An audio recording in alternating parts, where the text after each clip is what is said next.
The 2021 Premier League season is brought to you by OddsChecker, your one-stop betting hub. Yes, you guys, welcome back. I'm in EFC. This is Blue Lines TV, and today's News Daily video is brought to you by OddsChecker. Again, a massive thank you to them for sponsoring the countdown to the start of the 2021 Premier League season, where we have our upcoming game against Brighton this Monday, you guys. The app really is your one-stop betting hub, and that's because the app essentially acts as a hub for all the leading bookies in one easy-to-find place. In a sense, it's basically like the betting version of Deliveroo. So if this sounds like your cup of tea, if you're the type of person that likes to place a few bets anyway for fun, then this app sounds like the perfect one for you. You'll find a link below in the description, and of course you guys remember, you have to be 18 plus first to obviously download the app. And now we start with the first surprising story today, and it centers around Olivier Giroud. Now, breaking news has come out late this night,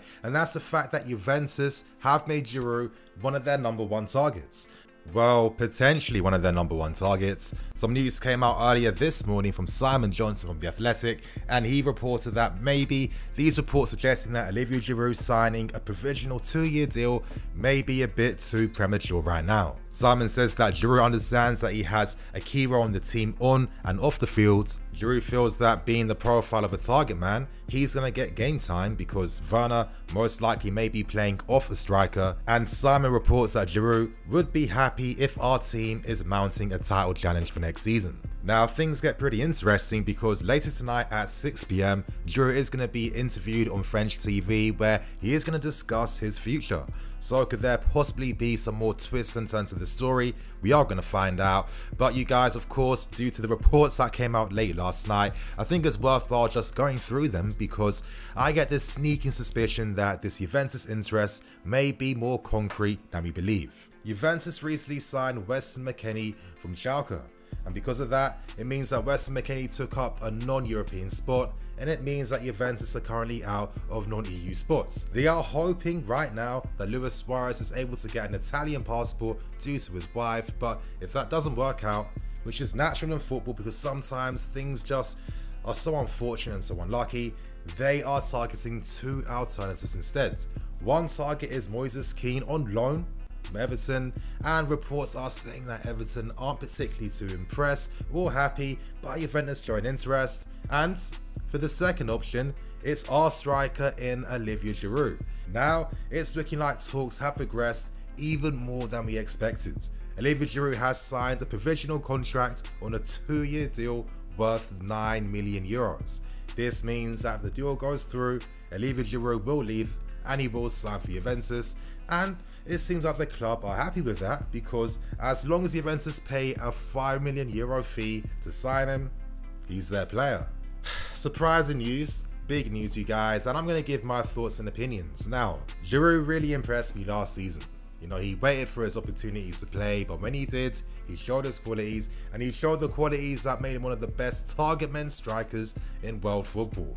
10 goals and 25 appearances. It sums up his class, his persona, how he does things. And when you consider that we are a pretty young team, we have many young players still developing, still growing, are we missing out and are we taking a risk in not keeping the experience of an Olivier Giroud?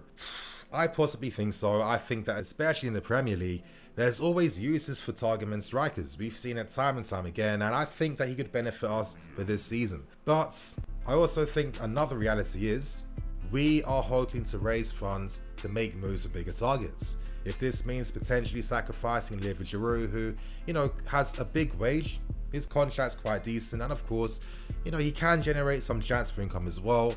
Does it make sense to sell? I personally think so, and to be honest, this entirely comes down to Olivier Giroud. Now, we've all known for a very long time, Giroud has held aspirations to represent France in next summer's Euros. If he signs for Juventus, a strikerless Juventus, he has a massive opportunity to secure first team football, get those valuable minutes, which would safeguard his spot in the French national team. So in that sense, I would completely understand why Giroud would be interested to sign for Juventus. At this point in time, we understand that with Tammy Abraham and Werner, realistically, they'll get most of the minutes for next season, and I guess in a sense, this provides an opportunity for both these young strikers to really show what they're about. With Timo Werner, it's his first time playing in the Premier League. He might need to acclimatise a tiny bit, but personally, I think he's going to be absolutely on fire. And in the case of Tammy Abraham, it's an opportunity for him to show how much he's grown, how much he's learned under Giroud, and to get more first team minutes. So I understand the business nature behind this move. Personally, I would keep Giroud. I think he's deserved it, but this is football. I feel that maybe the club are winning, Giroud's winning, and Juventus win as well. So if every party wins, it is what it is, you guys. Good luck to him if this deal does go through. And on this point, you guys, we now move on to the second story today. And that's Frank Lampard's press conference for the upcoming game against Brighton for next Monday. And we now move on to the second story today, and that's in regards to Lampard's press conference for upcoming game of the new Premier League season against Brighton. Now we got some confirmations, and that was the fact that Hakim Ziyech, our new signing, won't be taking any part in that game. He's picked up a small knee injury which he faced in that friendly against Brighton, and it does seem like even though it's not too serious, he is going to be out for a handful of weeks, so we have to wait a bit longer to see Ziyech play. Lampard confirmed that Ben also won't be taking any part in that game. His recovery sessions are going quite well, and he's also not too far away, but at this point in time, he is not fully fit enough to take part in that game. Lampard did announce that Thiago Silva is going to return to the team this weekend to take part in his first training sessions.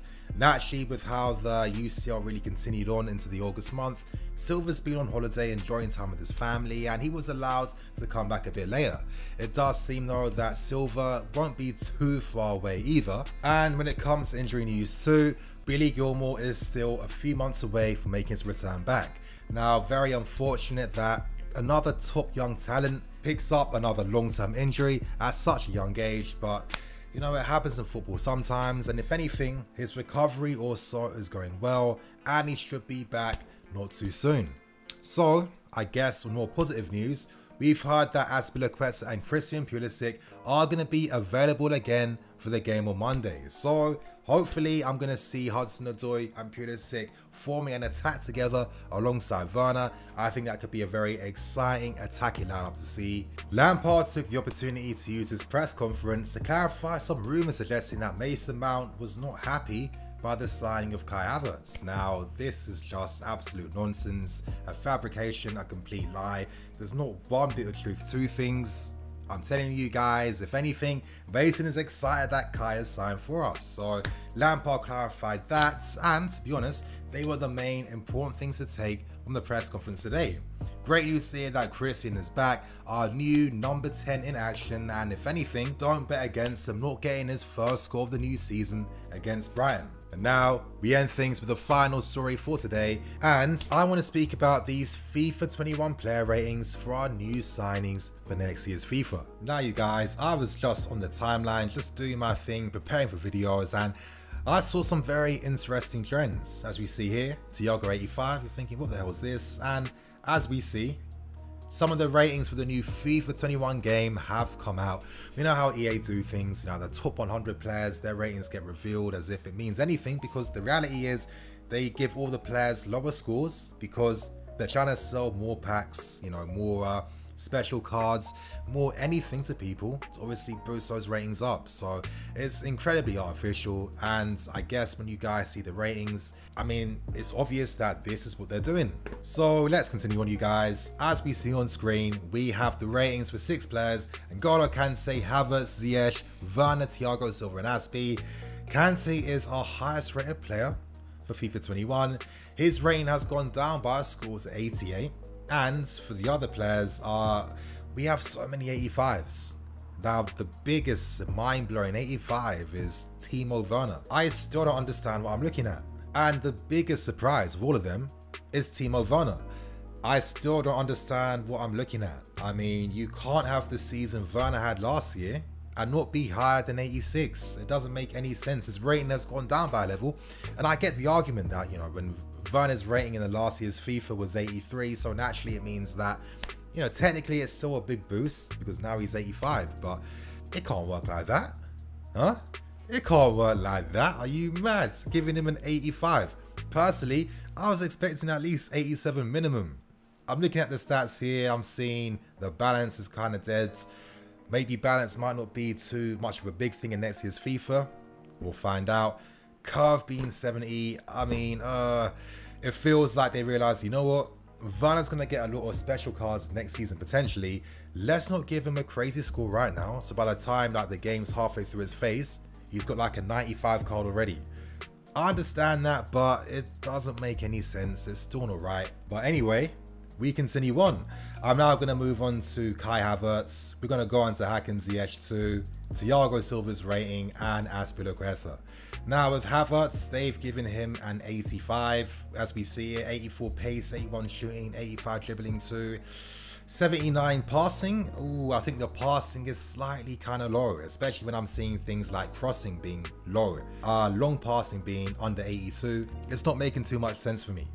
Heading accuracy 78. Ooh, that needs to be above 82. And the other stats, I mean, I guess, you know, they're interesting, but I was expecting a bit higher.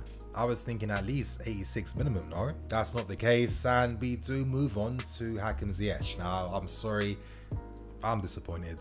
How is Ziyech an 85 rated player? You're telling me after the madness he's been doing for how many years, especially last season too, his rating doesn't go up? But on the other hand, I'm seeing guys like Bruno Fernandes, and yes, I know I'm being absolutely petty. Allow me, you guys. I'm being bare petty.